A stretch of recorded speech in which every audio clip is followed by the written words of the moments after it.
नमस्कार माझ्या शिक्षक बंधू आणि भगिनींनो, मी प्राध्यापक SP तुपे सर तुम्हा सर्वांचं माय ॲम्बिशस या यूट्यूब चॅनलवर सहर्ष स्वागत करतो।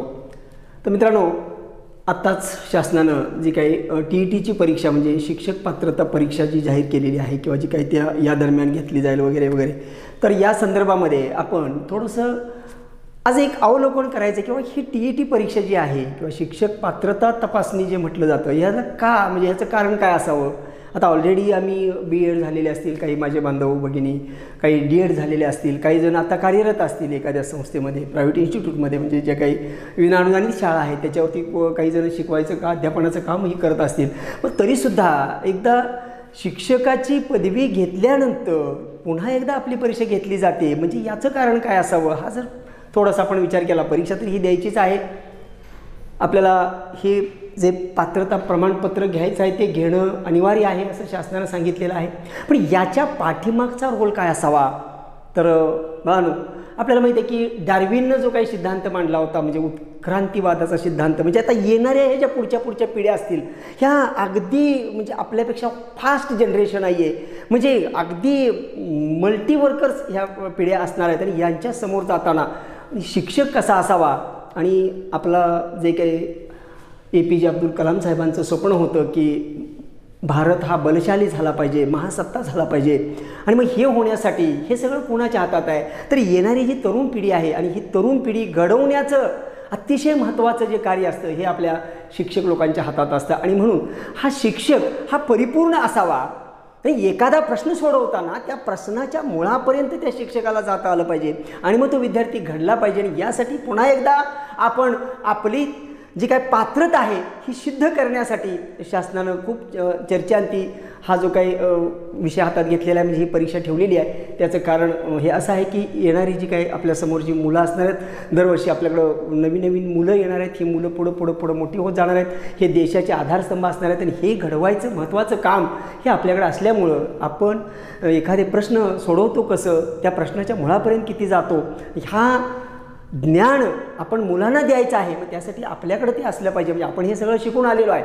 आता जर परीक्षेचा आपण विचार केला, ही जी काय आता परीक्षा येणार आहे किंवा आता जी घेतली जाणार आहे किंवा याच्या अगोदर जे काही TETचे पेपर झालेले आहेत, मी या सगळ्याचा आढावा घेतल्यानंतर असं लक्षात येतं की इथं जर स्पर्धा परीक्षेला जे प्रश्न असतात, म्हणजे स्पर्धा परीक्षा हा एक वेगळा भाग आहे नाही का, आणि ही TET ही पात्रता परीक्षा म्हणजे इथं पासिंग आहे, पण इथं तुम्हाला मेरिट नाही आहे, म्हणजे इथं तुम्हाला फक्त एक सर्टिफिकेट मिळणार आहे। म्हणजे आता त्या सर्टिफिकेटमध्ये तुम्हाला जास्तीत जास्त गुणवत्ता तुम्ही घेऊ शकता, परंतु कमीत कमी ओपन कॅटेगरीच्या विद्यार्थ्याला 60% मार्क्स मिळाले पाहिजेत किंवा कॅटेगरीमध्ये असेल तर त्याला 55% मार्क्स मिळाले पाहिजेत, म्हणजे इथं पासिंग लेवल ठेवली, म्हणजे ही स्पर्धा परीक्षा नव्हे। जशी अकॅडमिकची परीक्षा आपण देत आलो तशाच पद्धतीची ही परीक्षा आहे, हां TET ही परीक्षा आहे। पण या ठिकाणी त्या शिक्षकाकडं एखाद्या प्रश्नाकडं त्याच्या मुळापर्यंत जाण्याची कुवत असली पाहिजे, त्याचा सखोल अभ्यास असला पाहिजे, तो त्याला मुलांना सांगता आला पाहिजे, आणि मग यासाठी ही काही टेस्ट ही परीक्षा अशी घेतलेली आहे। तर आता आपल्याला आज जे मी तुमच्यासमोर उभा राहिलो आहे ते मी बाकीचे विषय बाजूला ठेवून आपण आता जे काय माझे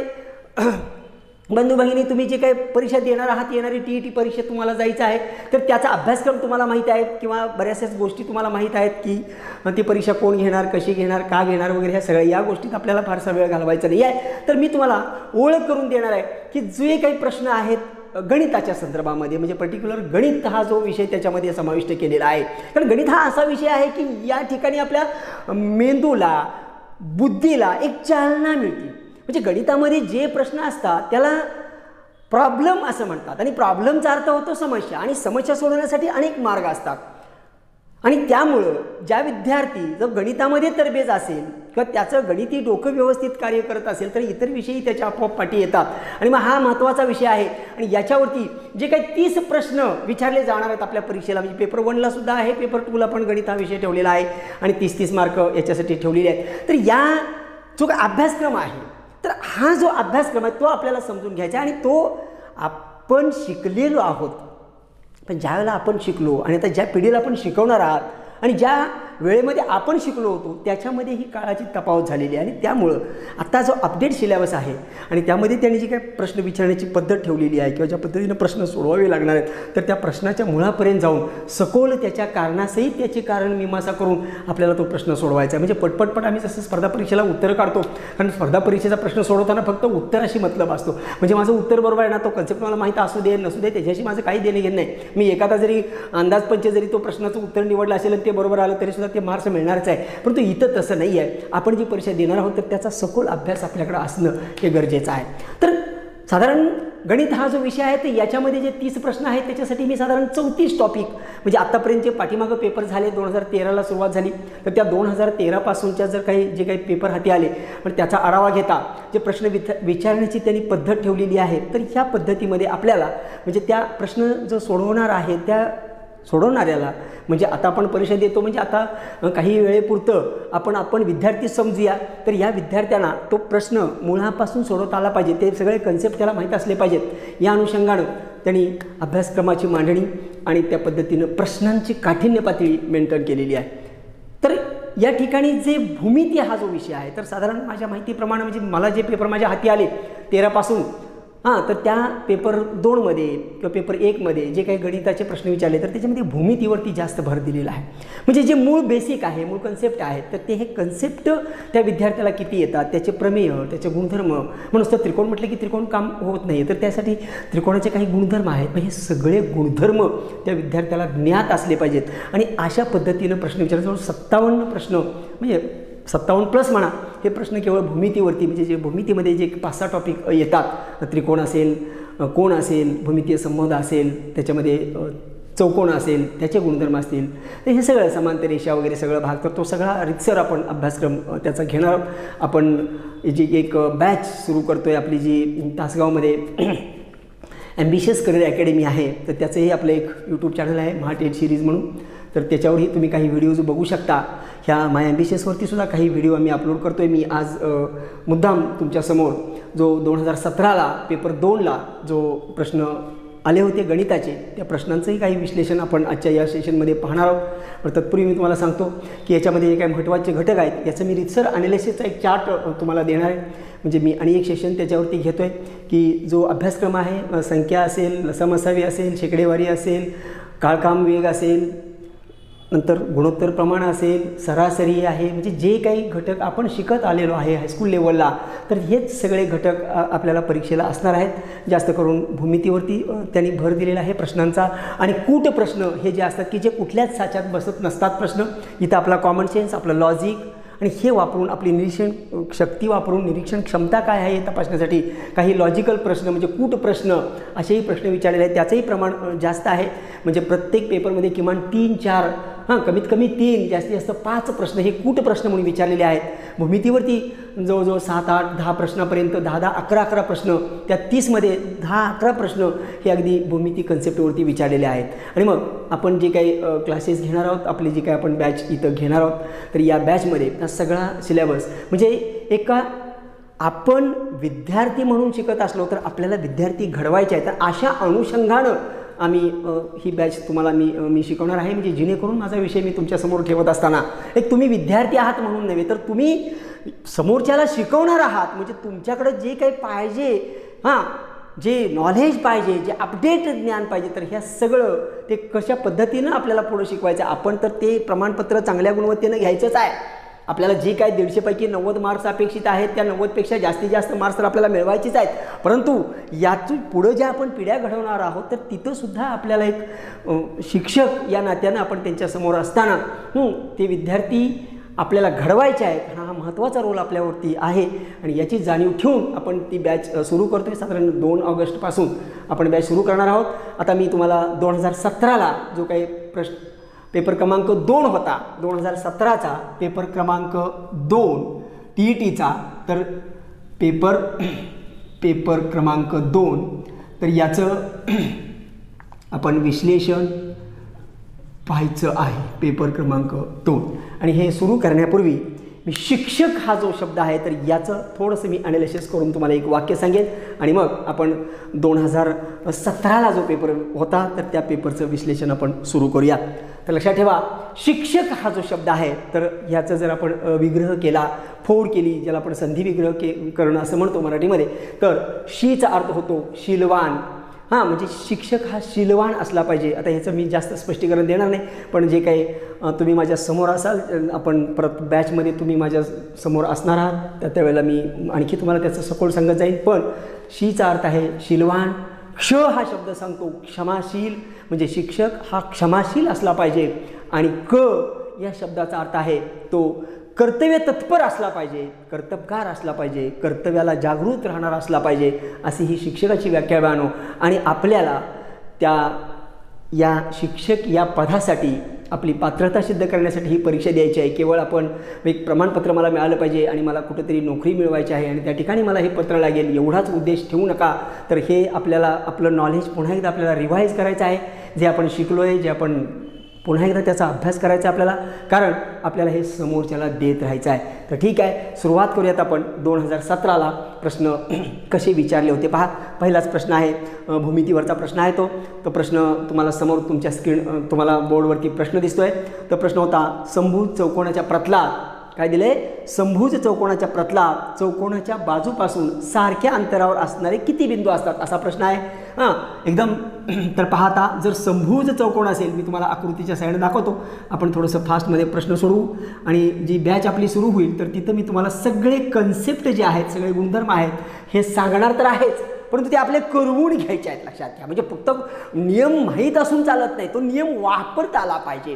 गुणधर्म माहीत आहे म्हणून चालत नाही, तर तो गुणधर्म या ठिकाणी वापरावा लागेल आणि तो वापरता आला पाहिजे. मग तेव्हा म्हणायचं की मला तो गुणधर्म माहीत आहे. तर पाहता, मग हा जर समभुज चौकोन असेल तर याचे आपल्याला जे काही चौकोनाच्या बाजूपासून सारख्या अंतरावर असणारे किती बिंदू असतात असं विचारलेलं आहे. म्हणजे सारख्या अंतरावर, म्हणजे समजा असं, इथून असे बिंदू जर असतील तर आता इथं काय आपल्याला बाकीचं काहीच करायचं नाही, समान अंतरावरती बिंदू काढायचे आहेत म्हटल्यानंतर म्हणजे तुम्हाला अंतर असंही घेता येईल, असंही अंतर घेता येईल, असंही अंतर घेता येईल. तर मुद्दा काय आहे सर, आपल्याला माहिती आहे की हा गुणधर्म आहे. काय गुणधर्म आहे? तर समभुज चौकोनाचे कर्ण हे परस्परांना लंब दुभागतात, म्हणजे काटकोनामध्ये दुभागतात. मग दुभागतात म्हणजे त्याचा छेदबिंदू एकच असतो. हो, म्हणजे समान अंतरावर असणारा एकच बिंदू असला पाहिजे. म्हणजे याचं उत्तर आहे एकच बिंदू असतो बानो. त्यानंतर पुढचा प्रश्न काय पहा. आता प्रश्न त्याने दिला आपल्याला. प्रश्न तुम्ही पाहताय, 2 खांब आहेत आणि त्यांनी सांगितलं की एका खांबाची उंची पण आपल्याला दिलेली आहे. समजा ते 2 खांब मी काढतो. एक खांब असा आहे, दुसरा खांब असा आहे. ह्या 2 खांबांच्या मध्ये जे काय अंतर आहे ते दिलेलं आहे, प्रश्नामध्ये दिलेलं आहे. तो 2 खांबांच्या मध्ये 40 मीटर अंतर आहे आणि त्यातला एक जो खांब आहे, समजा कुठलाही आपण एक खांब घेऊयात, तर तो खांब आहे 10 मीटर उंची आहे त्या खांबाची, म्हणजे 10 मीटर उंचीचा हा खांब आहे. आणि मग त्याने आपल्याला असं विचारले की त्या खांबाची वरची टोकं, म्हणजे या खांबाचं वरचं टोक या खांबाच्या खालच्या टोकाला जर बांधलं, असं जोडलं आणि याचं असं जोडलं, तर ह्यांचा जो छेदनबिंदू मिळतो, म्हणजे हा बिंदू, तर हा बिंदू, तर याची आपल्याला प्रश्नामध्ये काय विचारले पहा. तर छेदनबिंदूची उंची ही दिलेली आहे आपल्याला. तर छेदनबिंदूची उंची 6 मीटर आहे आणि ही 40 मीटर दोघांच्या मध्ये अंतर आहे आणि हा एक खांब आहे तो 10 मीटरचा आहे. तर प्रश्न विचारला आहे, तर दुसरा जो खांब आहे म्हणजे हा खांब, तर त्याची लांबी किती असा प्रश्न विचारलेला आहे. तर इथं एक सूत्र आहे. आता हे सूत्र कसं तयार झालं आहे, ज्याला बॅचमध्ये मी तुम्हाला सिलेबस सुरू करेन त्यावेळेला तुम्हाला मी प्रत्येक सूत्र कसं तयार झालं आहे इथंपासून आपल्याला जायचं. आता फक्त मी तुम्हाला पेपर सोडवून दाखवतो बा. आणि त्यामुळं फक्त याचं सूत्र असं आहे की जो काही दुसरा जी काही त्याची ही जी उंची असते ना, ह्या छेदनबिंदूची उंची आहे, मग त्याच्यासाठी सूत्र आहे, त्याची उंची काढण्यासाठी सूत्र आहे. उंची बरोबर आता समजा हा जो खांब असेल, ह्या खांबाची जी काही उंची आता याची आहे 10, म्हणजे याची आपल्याला काढायची आहे, ती x आहे असा मी गृहीत धरू. तर एक खांबाची उंची गुणिले दुसऱ्या खांबाची उंची आणि भागिले त्याच दोघांची बेरीज, त्या दोन्ही खांबांची बेरीज, असं त्याचं सूत्र आहे. तर हे सूत्र आपल्याला शिकायचं आहे, मी तुम्हाला समजावून देईन त्यावेळेला. तर या ठिकाणी उंची दिलेली होती, म्हणजे 6 बरोबर ह्यांचा गुणाकार केला म्हणजे 10x झालं.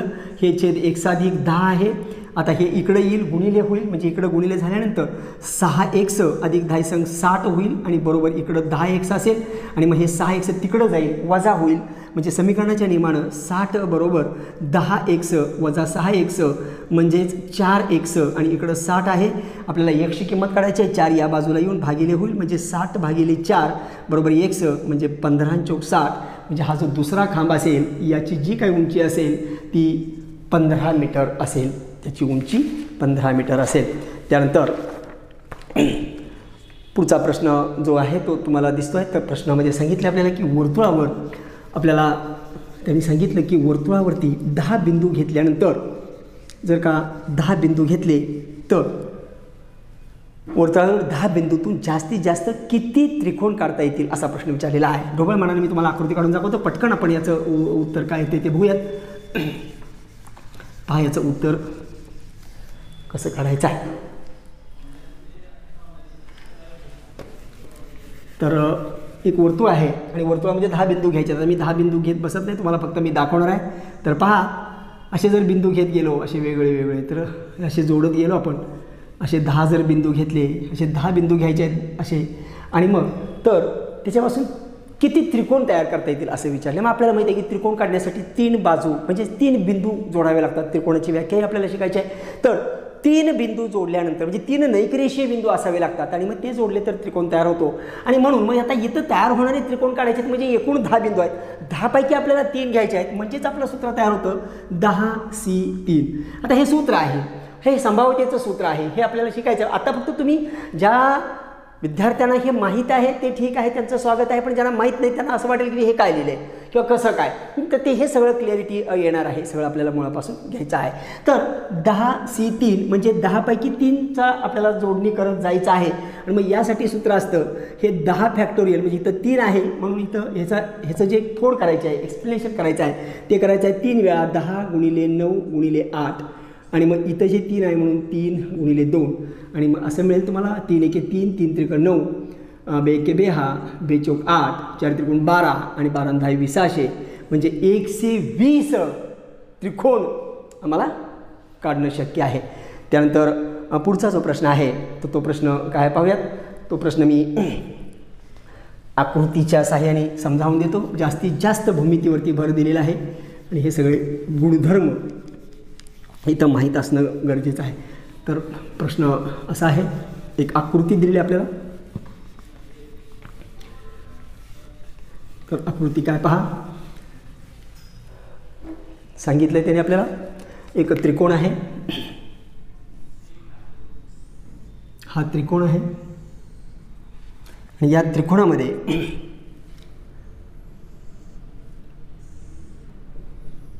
इथला कोण विचारला आहे. इथं P नाव दिलं आहे, इथं K, L आणि M. तर हा KP आणि LP हा कोण दुभाजक आहे म्हणून सांगितलं आहे. आणि एका कोणाचं माप आपल्याला दिलं आहे, कोण M, म्हणजे इथं जो कोण M आहे तर ह्या Mचं माप आपल्याला 40 अंश दिलेलं आहे. आता इथं कोण दुभाजकाचे काही नियम आहेत. म्हणजे त्रिकोण जरी आपल्याला दिसत असला साधा प्रकारचा त्रिकोण, म्हणजे 6 प्रकारचे त्रिकोण आहेत, पण त्या त्रिकोणाला खूप गुणधर्म आहेत आणि ते सगळे आपल्याला अभ्यासायचे आहेत. तर मग आता हा उदाहरण सोडूया. समजा मी हा जर कोण दुभाजक असेल तर हा मी x धरतो, हा पण x असेल असं मी धरतो. हा y आहे आणि हा y आहे धरतो मी, कारण हा कोण दुभाजक आहे, हा कोण दुभाजक आहे. मग आता आपल्याला माहित आहे की त्रिकोणाच्या तिन्ही कोणांच्या मापांची बेरीज 180 अंश असते. मग 180 अंश असते म्हणजे हा पूर्ण अधिक हा कोण पूर्ण आणि ह्यांची बेरीज 180 येणार. म्हणजे हे 2y आणि हे 2x म्हणजे मला मिळणार आहे 2x अधिक 2y अधिक 40 बरोबर 180. ते 40 तिकडे घेतलं लागलीच मी, समजून घ्या. म्हणजे 180 मधून 40 वजा होईल म्हणजे ह्याचं 140 येईल आणि मग 2 कॉमन काढलं तिकडे गेलं भागिले झालं म्हणजे x अधिक y बरोबर मला मिळणार आहे 140 भागिले 2 म्हणजे 70. म्हणजे हा x अधिक y म्हणजे ह्या दोघांची बेरीज मला 70 मिळणार आहे. मी हा x आहे आणि हा y आहे. मग हा जर मी पूर्ण त्रिकोण विचारात घेतला तर त्रिकोणाच्या तिन्ही कोणांची बेरीज 180 अंश येते. म्हणजे हा y, हा x आणि हा जो विचारलेला कोण आहे तो, ह्यांची बेरीज 180 असली पाहिजे. त्यामध्ये हे दोघं 70 मापाचे आहेत म्हणजे 180 तून 70 गेले म्हणजे तुम्हाला हा कोण जो असेल तो 110 अंशाचा असला पाहिजे. त्यानंतर पुढचा प्रश्न काय पहा, तर पुढच्या प्रश्नामध्ये आपल्याला सांगितलं की 44 सेमी उंची असलेल्या धातूचा भरीव लंब आयतचित्तीच्या बाजू 30 सेमी आणि 48 सेमी आहेत. म्हणजे आता एक भरीव आयताकृती चित्ती आहे. आता आयताकृती आहे म्हणजे तिलाच आपल्या भूमिती भाषेमध्ये लंब इष्टिका चित्ती असं म्हणतात. आता हेही कन्सेप्ट आपल्याला शिकायचे आहेत, परंतु साधारण जर आपण त्याची आकृती काढली तर ती अशा पद्धतीची आकृती येईल.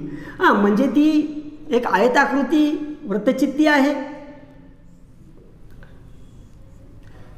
आयताकृती वृत्तचित्ती आहे आणि त्यांनी सांगितलं ह्याची मापही दिलेत त्यांनी. त्याची उंची सांगितली 44 सेंटीमीटर, ही उंची आहे 44. त्याची लांबी दिली आहे. आयताच्या बाजू 30 आणि 48 आहेत. म्हणजे ही 48 असेल तर ही 30 असेल. आणि त्याच्यापासून काय केलं तर त्याच्यापासून त्याला वितळवून ती भरीव आहे म्हणजे कुठल्या तरी धातूची आहे, तिला वितळवली आणि 12 सेमी व्यास आणि 14 सेमी उंची म्हणजे 12 सेमी व्यास बरोबर डी आणि उंची 12 सेमी व्यास आणि त्याची उंची दिली आहे 14 सेमी उंचीचा ही उंची आहे. उंचीचे वृत्तचित्ती बनवायचे आहेत, वृत्तचित्त्या बनवायच्या आहेत असं विचारले आपल्याला प्रश्न. तर किती वृत्तचित्त्या तयार होतील, तर हा घनपणाचा नियम आहे, घनपणाचा सिद्धांत आहे. म्हणजे एखादी वस्तू असेल, म्हणजे उदाहरण द्यायचं झालं तर समजा एक अर्धा तोळा सोन्याची अंगठी आहे. आता ती जर अंगठी वितळवली आणि त्याच सोन्याची म्हणजे त्या अर्धा तोळ्याची जर चैन बनवली तर ती चैनीचं आकारमान काय आहे पहा, चैन गळ्यात घालतात, अंगठीचं काय अंगठी बोटात घालतात, म्हणजे त्या आकारामध्ये फरक आहे. पण त्याचं घनफळ जे असतं ना ते घनफळ एक समानच असतं, हे लक्षात घ्या. म्हणजे हा घनफळाचा कन्सेप्ट आहे, आपण सविस्तर शिकू. पण आता इथं पहा, म्हणजे हे वितळवलं याच्यापासून जर वृत्तचित्ती बनवायची आहे अशा किती बनतील असे विचारले. म्हणजे एक वृत्तचित्ती बनवायला मला किती धातू लागतो आणि मग ह्याच्यात किती उपलब्ध आहे यासाठी याचं घनफळ काढलं पाहिजे आणि ती तयार होणारी जी वृत्तचित्ती आहे त्या एकीचं घनफळ काढलं पाहिजे आणि मग माझी ती संख्या मिळणार आहे. आणि म्हणून डायरेक्ट मला ते मिळणाऱ्या वृत्तचित्त्याची संख्या जी आहे डायरेक्ट काढतो पहा. तर ती संख्या मला मिळवण्यासाठी मग आता मला इष्टिका चित्तीचं घनफळ कसं करतात हे सूत्र माहीत असायला पाहिजे. तर इष्टिका चित्तीचं घनफळ बरोबर लांबी गुणले रुंदी गुणले उंची हे सूत्र आहे. आणि म्हणून म्हणजे असेल 44 गुणिले 48 गुणिले 30. हे त्याच्या ज्या किमती दिल्यात 44, 30 आणि 48 हे झालं ह्या आयताकृतीचं घनफळ. आणि आता भागिले एका वृत्तचित्तीचं घनफळ काढायचं आहे. वृत्तचित्तीचं घनफळ पाय आर वर्ग एच असतं म्हणजे पाय आर वर्ग एच हे सूत्र आहे त्याचं. इथंच मी किंमत भरतो, पायची किंमत भरतो. हे 44 आहे, हे 48 आहे, हे 30 आहे, पायची किंमत 22/7 आहे गुणिले आर वर्ग. पण आर हे D12 आहे, डी म्हणजे व्यास, पण इथं मला सूत्रामध्ये त्रिज्या घालायची आहे म्हणजे त्या 12चं निम्म होणार आहे म्हणजे ती त्रिज्या असणार आहे आणि म्हणजे ती त्रिज्या 6 असणार आहे म्हणजे 6 गुणिले 6 आणि गुणिले ती उंची आहे ती 14. आता फक्त हे कॅल्क्युलेशन करायचं मला उत्तर मिळणार आहे. मी करतो 7 × 7 भागला 7 × 2 = 14 आणि मग आता असा भागला होतो 22 × 22 22 × 2 = 44. 6 भागला होतो मला 6 × 6 6 × 5 = 30. परत या 6 भागला होतो 6 × 6 आणि 6 × 8 = 48. या 2ला हे 2 निघून गेलं म्हणजे मला जे राहिलं ते 5 × 8 म्हणजे 8 × 5 = 40 म्हणजे 40 वृत्तचित्त्या तयार होणार आहेत. असं त्याचं उत्तर असेल. त्यानंतर पुढचा प्रश्न आहे. तर पुढचा प्रश्न, एका दुकानदाराने एका वस्तूची किंमत 50% वाढवली आणि नंतर 50%ने कमी करून विकली तर दुकानदाराला शेकडा नफा किंवा तोटा किती झाला असेल असा प्रश्न विचारलेला आहे. तर वस्तू 100 रुपयाची आहे असं आपण गृहीत धरूया. शेकडेवारी आहे हा महत्त्वाचा घटक आहे, त्याच्यावरती भरपूर उदाहरणं पडलेली आहेत. शेकडेवारी आणि नफा तोटा एकत्रित थोडक्यात आहे. आता हे नफा तोटा आहे पण इथे शेकडा येतोच, कारण नफा आणि तोटा याच्यामध्ये शेकडा हा शब्द येतो आणि त्यामुळं हे कन्सेप्ट आपल्याला क्लिअर असणं गरजेचं आहे. तर 100 रुपयाची जर वस्तू असेल तर तो 50% किंमत वाढवतो म्हणजे 100ची वस्तू पहिल्यांदा तो 50 वाढवतो म्हणजे 100चे 150 करतो आणि म्हणून 150/100. आता पुन्हा त्याच्यामध्ये तो काय करतो 50% कमी करतो म्हणजे 100ची असेल तर ती 50वरच आणतो म्हणजे 50/100 असं होईल. हे कॅल्क्युलेशन केलं, ह्या 2 शून्य ह्या 2 शून्य गेला, ह्या शून्याला ही गेली, हिला ही गेली, 15×5 = 75. म्हणजे जर 100 रुपयाची वस्तू असेल तर ती शेवटी त्याला 75 रुपयाला विकावी लागेल. आणि मग त्याला काय होईल असा प्रश्न आपल्याला विचारलेला आहे. तर सरळ आहे, 100ची वस्तू जर तो 75ला विकत असेल तर त्याला 25 रुपये तोटा होणार आहे आणि हा 100वा असल्यामुळं तो 25% तोटा या व्यवहारात त्याला होणार आहे. त्याचं उत्तर असेल 25% तोटा. आता त्यानंतर जो प्रश्न तुमच्यासमोर आहे तर 14 तास 30 मिनिटे ही वेळ एका दिवसाच्या शेकडा किती? 14 तास आणि 30 मिनिटं 14 तास आणि 30 मिनिटे आणि ही वेळ आता एका दिवसात तास किती असतात मला माहिती आहे, 24 तास असतात ना. म्हणजे 24 तास. आता हे तासात बघा, हे तास आणि मिनटं आहेत. तर ह्या मिनटाचे जर मी तास केले बघा, हे मिनटं आहेत ना, म्हणजे 30 मिनटं म्हणजे अर्धा तास ना, नाही का? 30 मिनटं म्हणजे अर्धा तास ना, कारण 60 मिनिटाचा तास असतो. आणि म्हणजे हे आहे 14.5 तास आणि दिवसामध्ये असतात 24 तास. आणि हे मला शेकडा किती म्हणून विचारले, म्हणून ह्याला मी गुणिले 100 केलं. झालं. आता फक्त हे काय तासाला तास निघून जाईल, हे फक्त आकडेमोड करायचं काम आहे. झालं, आपलं उत्तर तयार आहे. मग आता आकडेमोड करताना इथं पॉईंटच्या पुढे एक घर आहे, म्हणजे तर पॉईंट जर मला हाकलायचा असेल तर मला वर 10 गुणावं लागेल, मग खाली पण मी 10 गुणणार आहे. आणि म्हणून मला मिळेल 145 भागिले 24 वरती एक शून्य वाढेल आणि गुणिले 100 आहे. ही शून्य का वाढली तर वरचा पॉईंट काढण्यासाठी वर 10 गुणलं होतं. हा हे नियम आहे. जिथं जिथं मी करतोय तिथं नियम आहे. त्याच्यासाठी काहीतरी पाठीमागं बेस आहे आणि हा बेस सगळा आपल्याला बॅचमध्ये जी काय बॅच आपली सुरू होणार आहे त्याला सगळा बेसपासून आपल्याला सुरुवात करायची आहे. त्याच्या मी सर तुम्हाला नोट्स देणार आहे आणि डिटेलमध्ये ते बॅचमध्ये आपण ते क्लिअर करू. तर आता पहा, आपण घालूया, भाकार करूया. ह्या शून्याला शून्य गेली, बेनं भागतो म्हणजे बे के बे हा, बे दुने 4, बे पंचे 10, ह्या दोघांचा गुणाकार होईल आणि मग त्याला 12ने आपण भागणार आहोत. म्हणजे 5 5 25 असे 5 हातच्या आले 2 आणि 5 20 आणि 2 22 असे 2 हातच्या आले 2 आणि 5 1 5 आणि 2 7 आणि भागिले 12 आहे. आता याच्यामधून ह्याचं उत्तर फायनल करताना पर्यायाकडे लक्ष द्यायचं, कारण पर्याय पूर्ण की अपूर्णांकामध्ये दिला आहे आणि मला भाग लावतो. 12 1 12, 12 7 72 आणि वरती 5 राहते, म्हणजे हे शून्य दिलं ते 5 पूर्णांक हे 12, म्हणजे हे तुमचं उत्तर असेल टक्केमध्ये. हां, म्हणजे ती जी वेळ आहे ती अशी असेल. त्यानंतर चा प्रश्न आहे, तर खालील कोणती संख्या मूळ संख्या आहे असा प्रश्न विचारला. मूळ. आता मूळ संख्या कशा ओळखायच्या? हां, तर याच्यासाठी जे काही नियम आहे, म्हणजे त्यासाठीचा जो नियम आहे तर तो नियम तुम्हाला मी आता इतर न सांगता मूळ संख्येची फक्त व्याख्या सांगतोय आणि मग तो नियम आपण शिकायचा. म्हणजे कितीही मोठी संख्या दिली तर झटकन आपण कसं ओळखायचं किंवा ती मूळ आहे की नाही, का सगळ्यांनी घेऊन भागत बसायचं का तिला? आपल्याला माहिती आहे की मूळ संख्या काय सांगते, तर तिला कुणी भाग जात नाही आहे, ती संन्याशी असते. मग एक तर तिला स्वतःनी भाग जातो किंवा एकनी भाग जातो. हां, तिला मूळ संख्या म्हणतात. पण आता त्यांनी जी संख्या दिल्या होत्या त्यातली पहिली दिली होती 437. आता 437 ही जी संख्या दिली, हां, 2 नंबरची संख्या त्यांनी प्रश्नात आहे. 2 नंबरची संख्या तुम्हाला दिसते 429.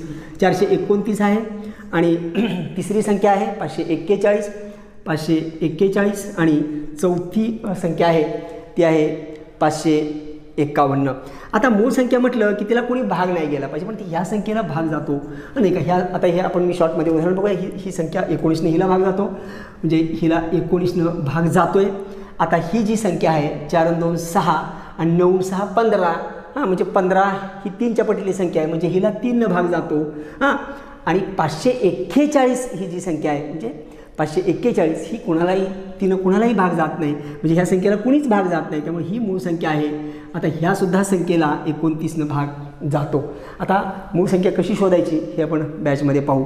तर पुढचा जो प्रश्न आहे तो आपण बघूया. तर 3 वर्गमुळात 3 सेमी उंची असणाऱ्या समभुज त्रिकोणाची परिमिती किती असा प्रश्न विचारलेला आहे. तर सोपा प्रश्न आहे. तर आपल्याला माहिती आहे की समभुज त्रिकोणाची परिमिती काढण्यासाठी तिन्ही बाजूंची बेरीज करावी लागते, पण बाजू माहीत असायला पाहिजे. बाजू दिलेली नाही आहे, उंची दिलेली आहे. मग त्यासाठी समभुज त्रिकोणाची उंची बरोबर सूत्र आहे. समभुज त्रिकोणाची उंची याचं सूत्र आहे वर्गमुळात 3/2 गुणिले बाजू. मग आता बाजू काढली की त्याचं बाजूची तिप्पट केली की त्याची परिमिती मिळणार आहे आपल्याला. आता बाजू काढूया. तर त्याने आपल्याला उंची दिलेलीच आहे, उंचीची किंमत मी भरली. ही उंची आहे, काय दिले 3 वर्गमुळात 2 ही उंची दिलेली आहे. 3 वर्गमुळात 3 दिले, 3 वर्गमुळात 3 ही उंची दिलेली आहे. मग आता इथं हे आहेच वर्गमुळात 3/2 गुणिले बाजू. आता मी काय करतो, हे सगळं इकडं आणतो, म्हणजे 3 वर्गमुळात 3 गुणिले 2 भागिले वर्गमुळात 3 असं होईल. हे खाली होतं ते वर जाईल, वरचं खाली. बाजू बदलल्यानंतर हे बदलतं आपल्याला माहिती आहे, समीकरणाचा नियम आहे तो. आणि म्हणजे आपल्याला बाजू मिळेल. आता बाजू मिळेल तर ह्या वर्गमुळात 3 निघून जाईल, म्हणजे 3 दुणे 6 झालं. 6 ही बाजू मिळाली, पण मला परिमिती विचारली ना. आणि आम्हाला माहिती आहे की समभुज त्रिकोण असेल तर त्याची परिमिती म्हणजे तिन्ही बाजूंची बेरीज, म्हणजे ह्याची परिमिती असेल. हां, परिमिती बरोबर असेल 6चं 3 वेळा गुणाकार, म्हणजे 6 18 म्हणजे त्याची परिमिती असेल 18 सेंटीमीटर. लक्षात ठेवा, परिमितीला एकक असतं ते सेमी जे काही प्रश्नात दिलं असेल ते वापरावं लागतं. क्षेत्रफळाचं एकक हे वेगळं असतं. त्यानंतर पुढचा प्रश्न काय आहे पहा. आता हा प्रश्न आहे, आपल्याला 3 किमती दिलेल्या आहेत. प्रश्न पाहताय तुम्ही, तो प्रश्न मी लिहितोय. आता पहा हा प्रश्न कसा सोडवायचा आहे. प्रश्न मी लिहितोय. ए बरोबर दिलं आहे घनमुळात 4, घनमुळात 4. बी बरोबरची किंमत दिली आपल्याला, बीची किंमत दिली आहे चौथ्या मुळात 5, चौथ्या मुळात 5. आणि सीची किंमत दिली आहे, सीची किंमत दिली आहे वर्गमुळात 3. आता खाली जे काही स्टेटमेंट दिलेले आहेत पाहणं, तर त्यातलं योग्य कोणतं असं विचारलं. योग्य कोणतं, मग योग्य कोणतं म्हणजे मला ह्याची तुलना केली पाहिजे. आणि ही करणीची तुलना आहे. करणी हा घटक आहे, तो आपल्याला शिकायचा. म्हणजे तो घातांमध्ये मी मर्ज केला आहे. म्हणजे मी 2-3 घटक एकत्रित करून त्याचं बेसिक तयार करून त्या पद्धतीनं मी सिलेबसची मांडणी केलेली आहे. तुम्हाला मी स्टेप बाय स्टेप बॅचमध्ये सांगेन. तर इथं मला फक्त आता ह्याची जर तुलना करायची असेल तर त्याची कोटी समान करावी लागेल. आणि तुलना करताना हा नियमच आहे. जगातल्या कुठल्याही बाबींची 2 तुलना करायची असेल ती एका राशीची करता येते ना. 2 विद्यार्थ्यांची तुलना करायची, एकाची उंची आणि दुसऱ्याचं वजन नाही तुलना करू शकत आम्ही. एक तर दोघांच्या उंचीची कारण असेल तर दोघांच्या वजनाची कारण, तशी तर कोटी समान करायला पाहिजे. मग आता कोटी ह्याची समान करून घेतो. आता पहा, ह्या 3 आहे, 4 आहे, 2 आहे कोटी. मग आता ती कोटीचा लसावी काढला तो 12 येईल. म्हणजे ही कोटी 12 करायची आहे. म्हणजे ही एची किंमत मी आता काढतोय पहा. हां, हे 4 आहे तिथं, ह्या 3 ऐवजी मी 12 करणार आहे. मग आता 3चा जर मला 12 करायचा असेल तर ह्या 3ने ह्या 12ला भागावं लागतं. हा कन्सेप्ट आहे, हा शिकूयात आपण. म्हणजे इथं तात्पुरतं लक्षात ठेवा की ह्या 3ने 12ला भागले की 4चा लागेल, म्हणजे 4चा चौथा असं होणार आहे. हेच मी फक्त या भाषेत लिहिलं आहे. आता तसंच इथं करायचं आहे. ह्या बीची सुद्धा मला कोटी 12च करतोय मी. इथं 5 पहिलंच आहे, ह्या 4नं ह्या 12ला भागलं 3चा भाग लागेल, म्हणजे 5चा मला 3रा घात करावा लागेल. आणि तर सीची सुद्धा मी कोटी 12च करणार आहे. आणि मग ह्या 3चा इथं 2 होतं, ह्याला भागलं तर 6वा, 3चा 6वा घात मला. आता इथं कॉमन सेन्स आपला जागृत होतो. म्हणजे कॉमन सेन्सनं उत्तर काढायचं आहे. म्हणजे आता जर 4चा चौथा घात केला तर जे उत्तर येईल, त्याच्यानंतर 5चा घन केला तर तो 600 आहे. पण 3चा 6वा घात केला तर याच्यामध्ये नजरेनं कळलं पाहिजे की मोठं कोण असेल. अरे कोण मोठं असेल. हां, कारण साहजिक आहे 3चा 6 वेळा लागू नका. 3 त्रिकोण 9, पहा परत 9 उरले 3, 27, 27 81, 81 243, 243 पुन्हा एकदा पुढं. मग 4चा जास्तीत जास्त जर आम्ही चौथा घात केला तर किती होणार आहे, कारण 4चा वर्ग 16 असतो. नाही 16 256. म्हणजे ओरली मला कळतं की सगळ्यात मोठी ही असली पाहिजे. त्याच्या खालोखाल ही तर सगळ्यात लहानच आहे 600 आहे. त्याच्या खालोखाल ही असलं पाहिजे. म्हणजे सी हा सगळ्यात मोठा असला पाहिजे. हां, आणि मग शीपेक्षा ए, आणि मग सगळ्यात लहान जो असेल तो बी असेल. म्हणजे अशी मला तुलना करावी लागेल. हे जे स्टेटमेंट दिसेल ते तुमचं बरोबर स्टेटमेंट असेल त्याच्यामधला. आणि आता त्यानंतर पुढचा प्रश्न काय पहा. प्रश्न आहे, आपल्याला एक आकृती दिलेली आहे त्यांनी, आणि या आकृतीमध्ये आपल्याला प्रश्न विचारलेला आहे. बघा इथं गुणधर्म काम करणार आहेत. मी गुणधर्म सांगतोय पण आपण सगळे गुणधर्म शिकायचे. पण इथं हा गरजेचा तेवढा गुणधर्म मी तुम्हाला सांगतोय हा प्रश्न सोडवण्यासाठी.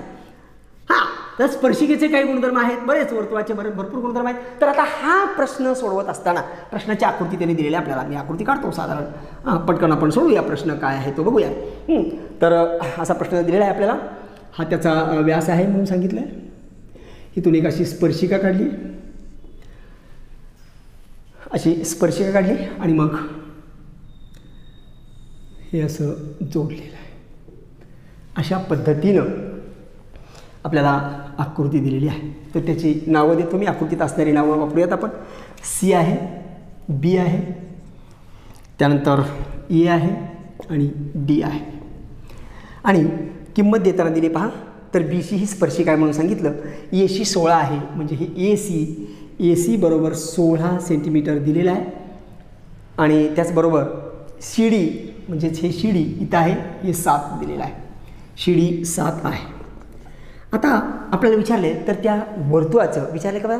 तर त्या वर्तुळाची त्रिज्या किती असा प्रश्न विचारला आहे. वर्तुळाची त्रिज्या विचारली. आता वर्तुळाची त्रिज्या काढायला आपल्याला वर्तुळाचे काही गुणधर्म माहीत असायला पाहिजे. बघूया. आता हा वर्तुळाचा व्यास आहे, ठीक आहे.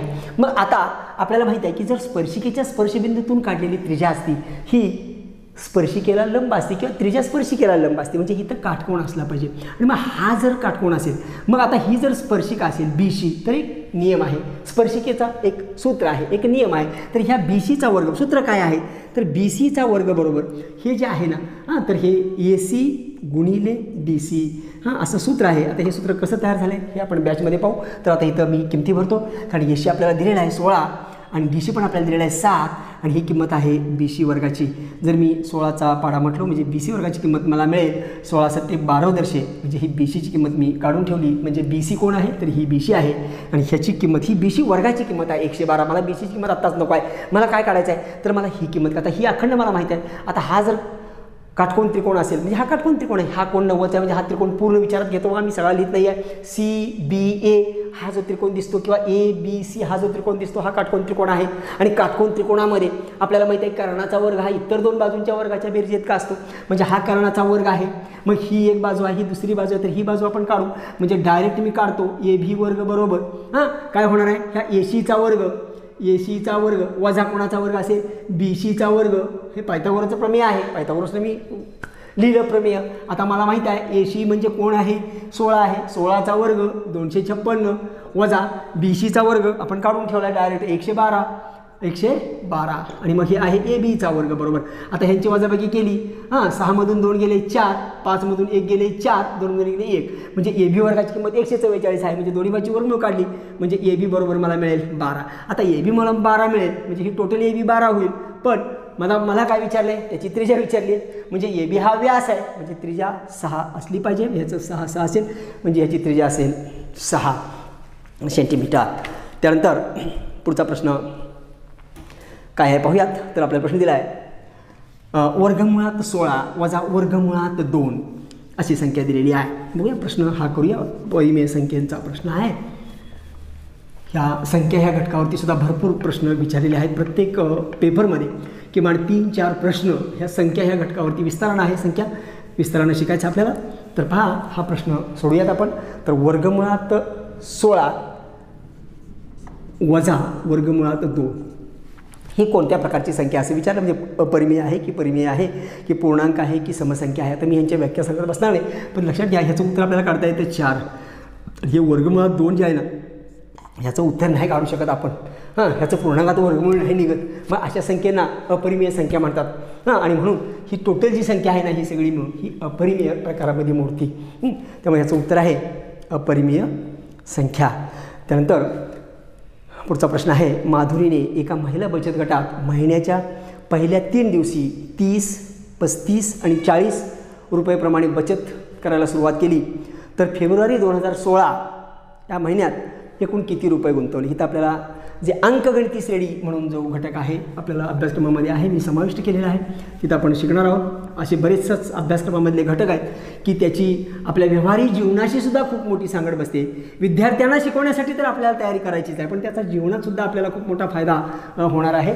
तर त्यामुळे आता बघूयात हा प्रश्न कसा सोडायचा. तर आपल्याला 29 आता 2016चा फेब्रुवारी आहे, 2016 हे लीप वर्ष आहे आणि त्यामुळं फेब्रुवारीमध्ये साहजिकच आहे की 29 दिवस असणार आहेत. म्हणजे तिने 29 दिवस बचत केली आहे. आता पहिल्या दिवशी तिने 30 रुपये, दुसऱ्या दिवशी 35 म्हणजे 5-5 रुपयानं ती वाढवत गेली आहे. मग पहिलं आता आपल्याकडे सूत्र आहे म्हणजे आपल्याला किती दिवसाची तिचं बेरीज करायची आहे बचत काढायची आहे तर 29 दिवसाची. त्यामुळे आपलं सूत्र आहे यस 29 बरोबर. जे सूत्र आहे ते सूत्र मी डायरेक्ट लिहितो आहे आणि हे सूत्र आपण समेशनचं सूत्र आहे अंकगणिती श्रेणीचं, हे आपण त्यावेळेला शिकू. आता फक्त सूत्र पहा.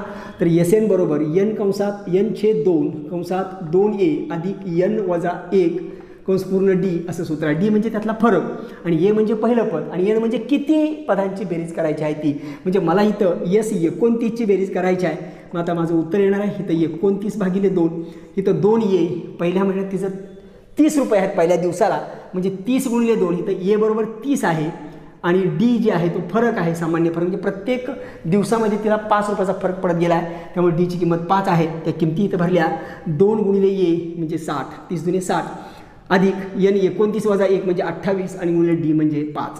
आता फक्त आपल्याला ही बेरीज करून घ्यावी लागेल. म्हणजे 29/2 आहे हा गुणाकार आहे, मी गुणाकार करून घेतो. हा 60 अधिक हा गुणाकार केला 8×5 = 40 असे 0 4 5 × 10 = 4 14. आता ही जर बेरीज केली तर 200 येते. म्हणजे 29/2 गुणिले 200 2 भाग लावला म्हणजे 100 झालं. म्हणजे 100 गुणिले 29 म्हणजेच आपलं उत्तर असणार आहे 2900 रुपये तिनं बचत केलेली आहे. हे त्याचं उत्तर असेल. त्यानंतर पुढचा जो प्रश्न आहे तर तो प्रश्न कॉमन सेन्सनं सोडवायचा प्रश्न आहे. प्रश्न मी तुम्हाला दिसतो तरी मी लिहितो. तर 2चा यमवा घा प्रश्न घातांकाशी रिलेटेड आहे. घातांक हा जो घटक आहे त्याच्यावरती हा प्रश्न डिपेंड्स आहे. तर पाहूयात. 2चा यमवा अधिक 2चा यनवा आणि याची किंमत दिली आहे बरोबर 36. बरोबर 36. तर आपल्याला प्रश्न विचारला आहे, तर यम अधिक एन बरोबर 7 हे दिलेलं आहे. जर यम अधिक एन बरोबर 7 तर प्रश्न विचारला आहे, तर 2चा यम वजा एन बरोबर किती? 2चा यम वजा एन घात बरोबर किती? कॉमन सेन्सनं प्रश्न सोडूया. कॉमन सेन्सनं काय करायचं आहे, काय नाही करायचं.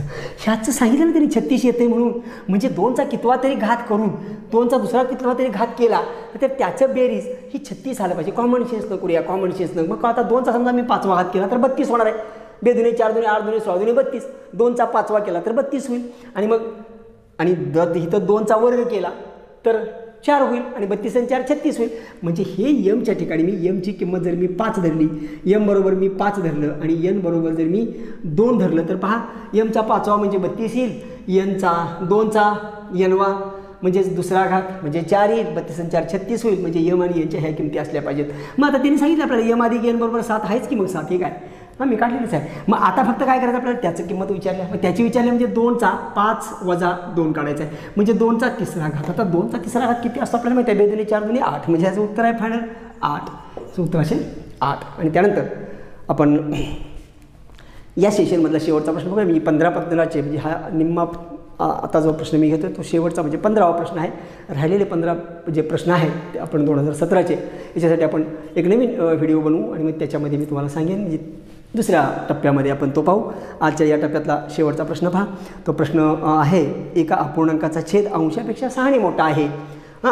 अंशापेक्षा 6 मोठा आहे असं बोलले प्रश्नामध्ये. आणि मग अशा वेळेला आपण पर्यायाचा आधार घ्यायचा आणि पर्यावरून आपल्याला पटकन आपल्या इच्छित उत्तरापर्यंत जाता येईल. तर 6 मोठा आहे आणि अंश व छेदात 4 मिळवल्यास अपूर्णांक 3 5 येतो. तर तो अपूर्णांक कोणता? तर त्याचे मी पर्याय लिहितो म्हणजे आपल्याला पटकन उत्तर काढता येईल. 5/7चा पहिला पर्याय होता. दुसरा पर्याय आहे तो आहे 5/11 आणि तिसरा पर्याय आहे तो आहे 7/11 आणि चौथा पर्याय जो आहे तो पर्याय आहे 3/11. आता जे अट्टे घातली प्रश्नामध्ये त्या अटीप्रमाणे जाऊया. त्यांनी सांगितलं अटीमध्ये काय सांगितलं की बाबा अपूर्णांकाचा छेद अंशापेक्षा 6 मोठा आहे. छेद 6 मोठा आहे कुठं आहे? इथं 6 मोठा आहे का? पहा 5 आणि 7 फक्त 2चा फरक आहे. इथं कितीचा फरक आहे पहा 6चा फरक आहे. इथं कितीचा फरक आहे पहा 4चा फरक आहे. इथं कितीचा फरक आहे पहा 11 आणि 3 8 आणि 3 11 म्हणजे 8चा फरक आहे. म्हणजे 6चा फरक असणारं एवढंच ठिकाण आहे. म्हणजे हेच त्याचं उत्तर असलं पाहिजे. पुढची कंडिशन आपल्याला बघत बसायची गरज नाही. काही प्रश्न एकदम सॉफ्टली सुटतात.